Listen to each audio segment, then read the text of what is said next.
I was born in the town of Whittier, June 30th, 1926. So my mother, my grandmother, and my grandfather, and my two uncles. That was the family. I joined the U.S. Navy when I was 17 with my mother's signature, but they didn't take me until I was 18, and about 3 days or 4 days, they received a telegram to report to San Diego, and my dad and my mother drove me down there, and that was the beginning of my Navy career. Boot camp and marching directions and what have you, obeying orders, standing up and down, doing duty, guard duty, and I was there for about a month at the most, and then I was transferred to Astoria, Oregon, where I caught a ship, the USS Audubon. We left San Francisco, went to San Diego, to Los Angeles, picked up some stuff there, and went to the Hawaiian Islands. And we arrived in Hawaii at a given time. I don't recall when exactly. And there we picked up soldiers, about 700, I believe, soldiers. Our ship was a big ship.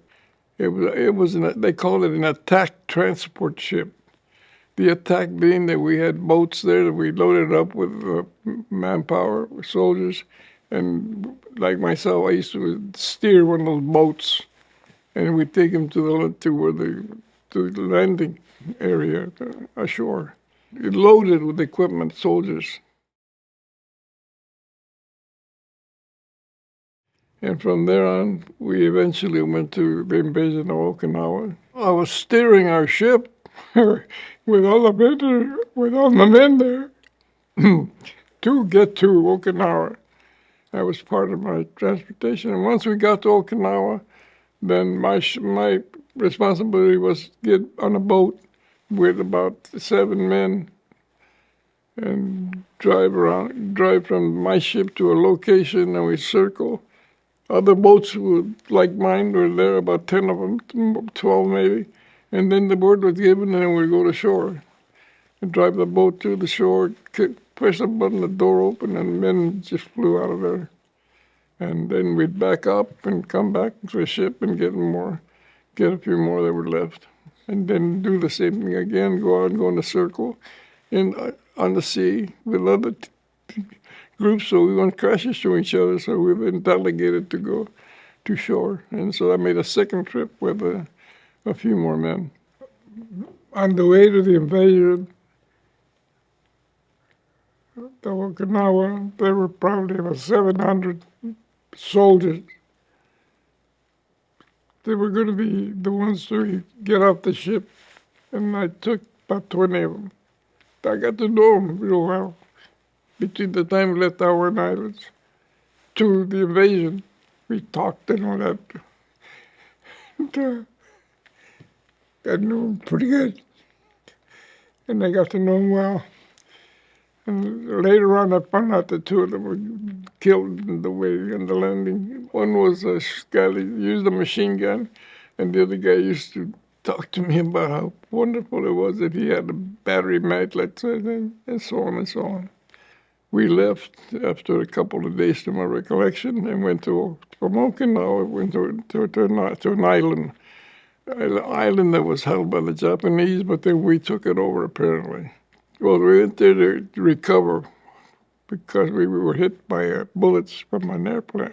Came by low in the water off of Okinawa or Japan, and the strafers, they just shot away. And somehow our ship got a few bullets in there. But outside there were a lot of part of the ship removed from here to there, from explosives, I guess, from the shells. It wasn't not much more than that. And then from there we left to Hawaii to get more manpower. On the way to Honolulu, we got the word that the Japanese had surrendered. And so we left the Hawaiian Islands to go back to the States. About 2 o'clock in the morning, guys had been out drinking, before in the part of the town. And one of the Anglo guys came up to me, and he said, "You know what? You're dirt." And first time I had occasion to deal with him, and I told him to get away from me. And he told me, "You know you're nothing, you punk bastard." And then I had my rifle, and I smacked him in the head, and he went down. And luckily, I was going to call a lieutenant, and he said, "I saw it all." I had trouble with him all the way through. Big guy, a little bigger than me. And my good buddy was next to him, a Latino guy. And he looks at me and sneers, and he gets his left hand and he punches him in the gut. Hit my friend, and he sneers at me.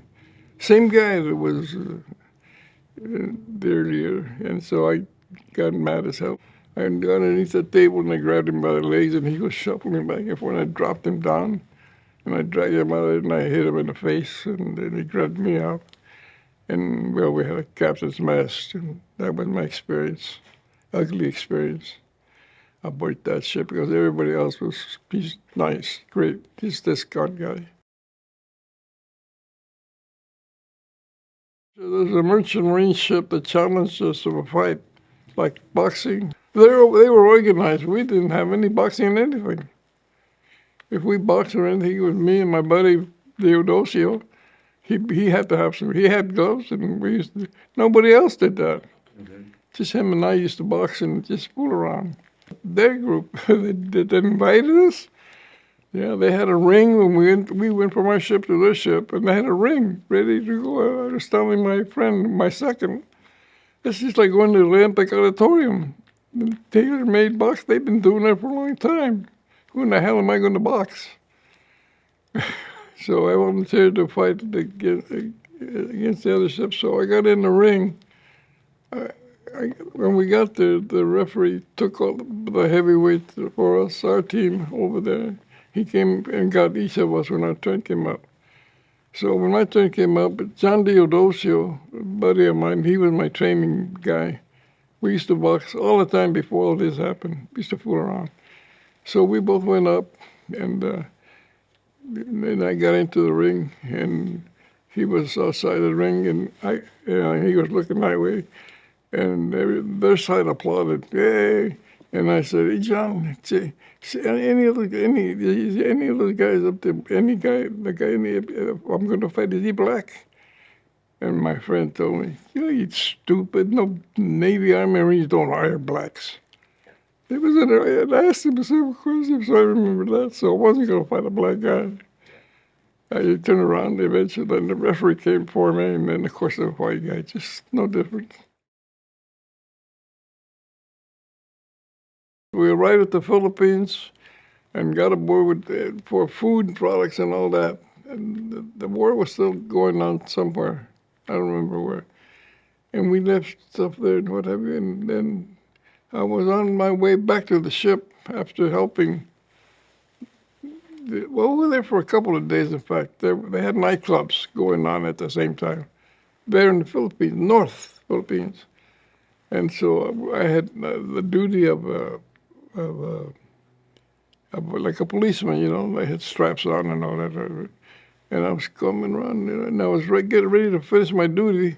And there's this little kid there, he's got a monkey. And he looked at the monkey, and I said, "What's his name?" And he says, "Nothing." And I was smoking I smoked at that time. And he said, "Cigarette?" And I said, "No, no." And he said, "Cigarette monkey." He said, "You want to give me a monkey for cigarettes?" And he says, "Yeah." And now I out of the blue, I said, "Okay." And I gave him a whole pack, and I got the monkey and put it in my back. The monkey was friendly. Baby monkey. So I go to my ship, right? There's no way in the world they're going to allow me to put a monkey in a ship. So I have him underneath my slips, and I get him in, and I take him down below, and I tied him up there and left him there, and I named him Chaco. And so then the word got out eventually. Guys started feeding him, like myself. And the whole story is that nothing, they would have killed me. They would have thrown me overboard. The brass knew. And I got the monkey, I put in my covers, and I was going to bring home. So this lieutenant, he's the guy I tell you, when I told him the fish, and he says, "This is dummy." So I walked by him. He said, "Permission to go aboard, sir." And he says, "Permission granted." And he looks at me like he knew I had the monkey. So I got the monkey out, to San Francisco, and I got a ride to Los Angeles same night. Brought my monkey home, and my parents were surprised, and I got back to San Francisco and back aboard ship. So I got the monkey all the way through without incident. Amazing. And everybody knew about it, I think, because I used to feed him. Name was Jocko, of all things. That was an incident. But this lieutenant, he knew damn well the monkey was down there all the time. I took him with me, and I had him for about 20 years, I guess, something like that. And I got involved in a divorce, and the next thing I knew, the zoo man came by and picked up the monkey and took him to the zoo. I guess my ex-wife didn't want him there. So I took him to the zoo, and I went to look for him. So I asked the guy, when I showed up to one of the people that worked there, I told him, I want to see my monkey. Where do you keep him? And he says, over there.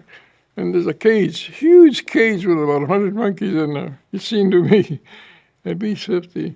So I go up there and I holler at him, Jocko, and he comes right up to me. He's holding on. Like, what'd you do to me? You left me. At one time, I got guard duty to go up aboard the mast where you had binoculars. You could see, the way of the world up there, up on the mast. And it was my turn. I got up there daytime. And I'm looking binoculars to see if I see anything, or submarines or something, or ships at sea. And then looking over there, and I'm looking, and then I see, Lieutenant, 2 o'clock, oil spill. Because I saw oil spill. And I figured, I right away reported it, and he came back and he says, hey, you dumb nut, that's corpus, but purpose. That's what they do before we show. And I reported it as a possible oil spill. A lot of hard work, and the officers were tough. And then, of course, we got to know them, and they got to know me. So it was great. Looking back altogether, the totality of it all. Yeah. It's an experience. Being young and all, marvelous.